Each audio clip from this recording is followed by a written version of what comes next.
Since its founding in 1911, the American Red Cross of Western North Carolina has delivered on its promise to serve the citizens of the region by preventing and relieving suffering in the community. They deliver timely and responsive aid to victims of natural disaster, coming into their lives after unimaginable devastation and guiding them towards long-term recovery.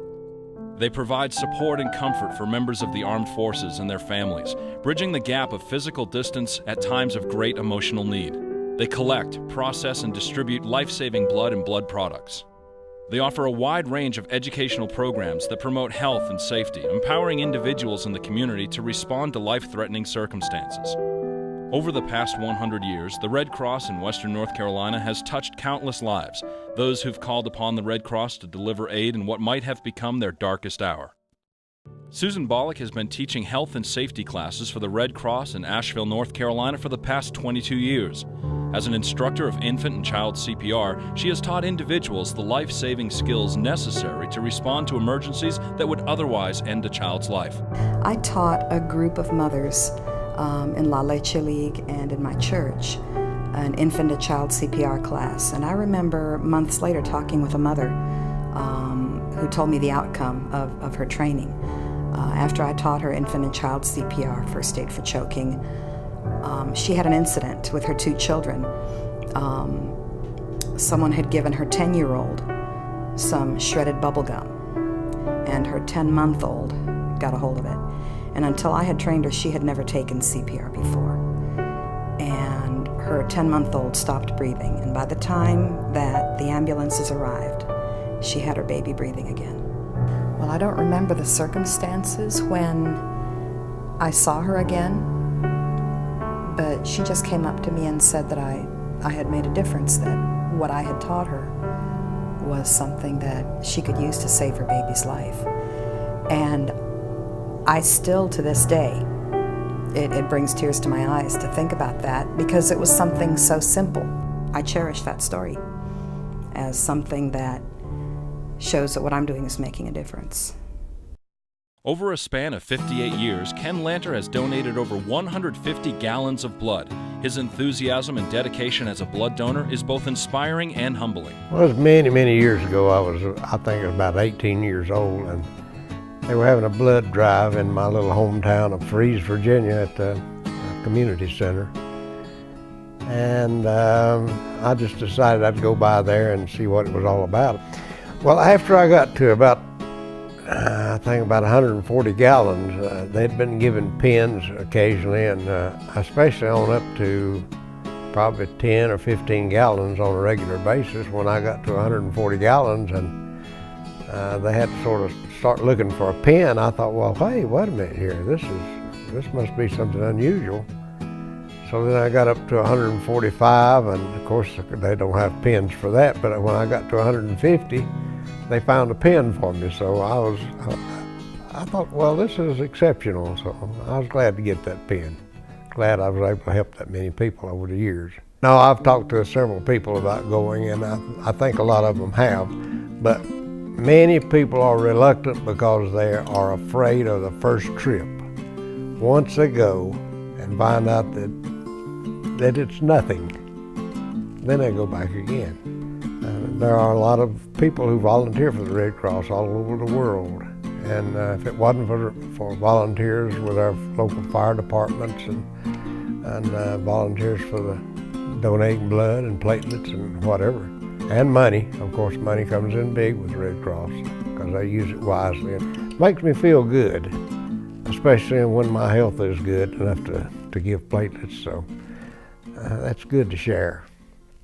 As a member of the U.S. Army, Tamika Collington has had personal experience with the Red Cross's commitment to keeping military members connected to their families. In the fall of 2008, Tamika was a young recruit in basic training when her uncle unexpectedly passed away. She and her mother, Deborah, recalled the story.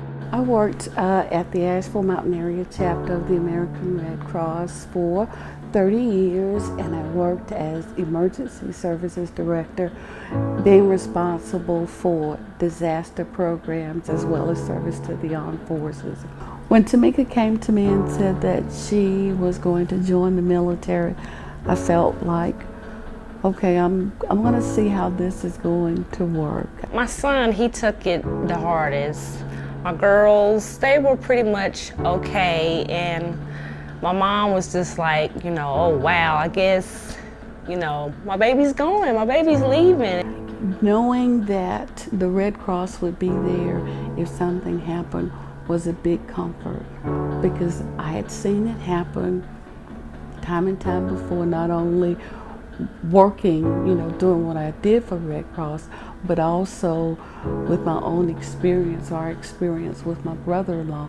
I got the phone call from a close friend, and he, in the conversation, the way he was talking to me, he assumed that I had already known what had happened, what had taken place, and we just kept talking, and he was, you know, telling me what was going on. I was like, you know, wait a minute, hold up, what are you talking about? And he went on to tell me that my uncle had passed. Finding out that he had died suddenly was just, it was horrific. A few minutes later, I was able to call her and actually talk to her, and she, you know, informed me, you know, what I had heard was true.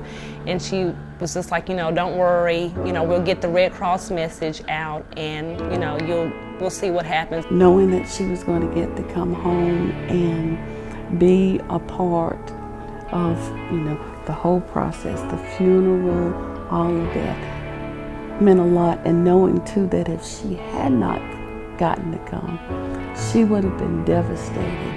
And we would have too. It would have been like, not only did we lose him, but she can't even come to his funeral, you know. It would have been very hard for us to deal with.